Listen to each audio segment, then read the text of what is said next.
It's a developing story we have been tracking where LeBron James is going to be playing next season.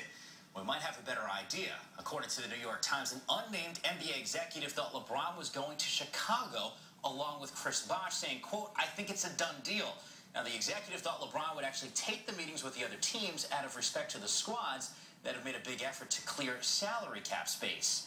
Now, the Cavaliers, under terms of free agency, can offer him more money and an extra contract year, 6 versus 5, compared to the other teams that are trying to land him. Free agency, by the way, officially begins at 12:01 a.m. Eastern Time on Thursday.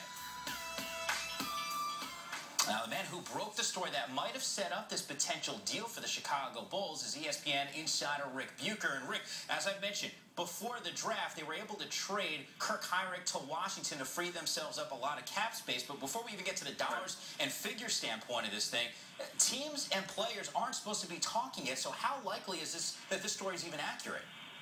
The tricky part here is that from everything I've been able to gather, William Wesley, who is an advisor to LeBron James, is the one who's in every executive's ear that has a chance at LeBron James, saying, hey, you know what, he's really interested. And because he's outside of the purview of the NBA, there's no way for the NBA to really punish him. But that is apparently what executives are going on, saying, hey, I think he's going here or he's going there. The reality is that if LeBron James or Chris Bosh or any of these guys, ideally what they want to do is they want to go in a sign and trade, because then they get to go to the team they want to go to, and they're not leaving the $30 million on the table that you referenced in terms of signing with their original team.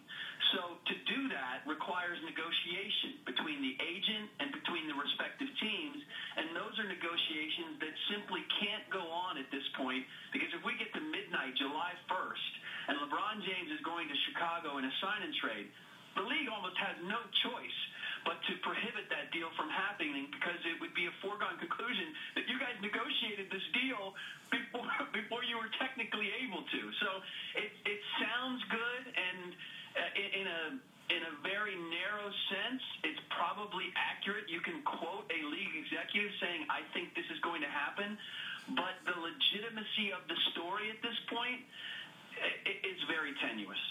Rick, Chris Bosh, the other guy that's been linked there have been some reports saying that Bosh is trying to line himself up with LeBron James as opposed to LeBron trying to link himself up with Chris Bosh. It's Chicago. That's where Dwayne Wade is from. So why are we seeing Chris Bosh's name along with LeBron going to Chicago and not Wade and LeBron together?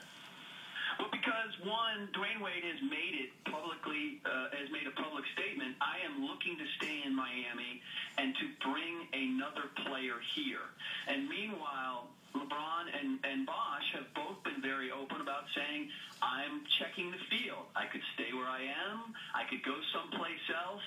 But they've left that option open. And look, we've heard various things. I've heard that LeBron James would love to play with Joe Johnson as much as he would love to play with Chris Bosh. So